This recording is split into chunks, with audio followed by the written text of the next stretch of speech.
Hi, everybody. Meteorologist Danielle Noyes here for the 1 Degree Outside Weather Network. This is your Insights video going to take you through the upcoming weekend. The rain that's over us now will be departing during the day tomorrow. We'll talk about what that means for the upcoming weekend. Warmer starts next week. Humidity ticks back up as well, and then a dry stretch for several days in a row, potentially through the middle part of next week.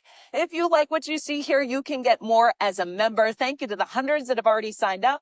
4 different membership levels. All the info you need is at membership.onedegreeoutside.com. Meanwhile, across the country, there's a big area of high pressure, that blue H in the map, building out of the Great Lakes and the Midwest, and will come into New England over the course of the weekend. So it's this wave of low pressure that's to our south that will continue to depart.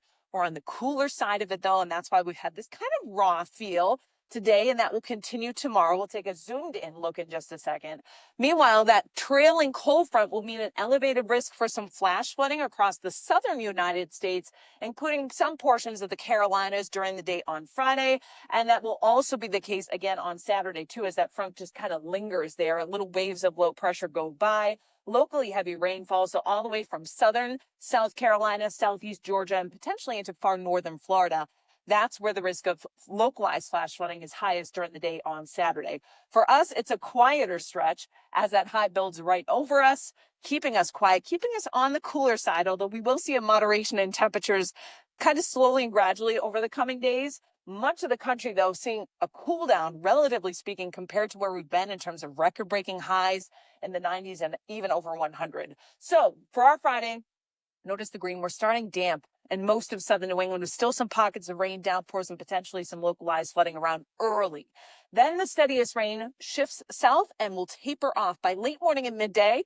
Just a few leftover showers. Notice the temperatures, though, kind of cool. A lot of clouds around as well. Watch what happens for the second half of the day on Friday. We actually get some clearing that comes in. With that wind off the ocean, we get actually some drier air that comes into the mix, breaks apart the clouds. So really a drier second half of the day. Pretty pleasant, low humidity, still maybe an isolated shower through the interior. That area of low pressure departs, and watch this for the weekend. I'm just going to play things through. Saturday looks awesome.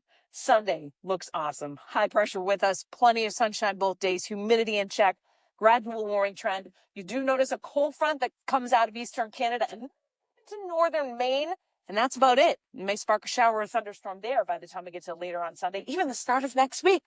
Looks quiet on Monday, too, but on the backside of the high, we start to get a little more warmth that comes in and a little more humidity as well. So good luck to all those riding the Pan Mass Challenge this weekend. You know, we've had all sorts of extremes, from record-breaking heat to heavy rainfall to thunderstorms to intense humidity. That is not the case this weekend. No matter where you're taking off from, Sturbridge down the Cape, Wellesley, heading to Patriot Place, very comfortable, low humidity levels, not much wind. It'll actually be pretty cool in the morning, starting in the 50s both mornings, but then rising into the 70s over the course of the afternoon. No wet weather to worry about on any of the routes Saturday or Sunday, but you can pinpoint the route you're riding on or anywhere actually using our app. Nickname it, zoom in, put it right in your backyard if you want. Our app is free in the App Store and Google Play. Give it a download. Let us know what you think. All right, high temperatures. Let's take you through the numbers. For Friday, I mean, this is not feeling like the 1st of August. We're 60s at the coast to maybe low 70s and into the 70s inland. Might be a good night for some stargazing, a fire pit Friday night. Look at these temperatures. We drop back into the 50s, mainly clear skies, 40s in far northern New England. Kind of a cool, crisp feel. We do rebound with the dry air in place on Saturday. 75 to 80 in most areas. So pleasant, mostly sunny skies. Saturday night, another great night for a fire pit. Look at this, 50s widespread to maybe low 60s along the south coast. And then highs by the time we get to Sunday will be squarely back into the 80s. So it's warm, but the humidity will still be in check. By the way, 2-week feels like forecast and dew point forecast is included in each of our membership levels. High temperatures on Monday tick back up to slightly above average. We talk about some mid to upper 80s, and the humidity will go back up a little bit as well.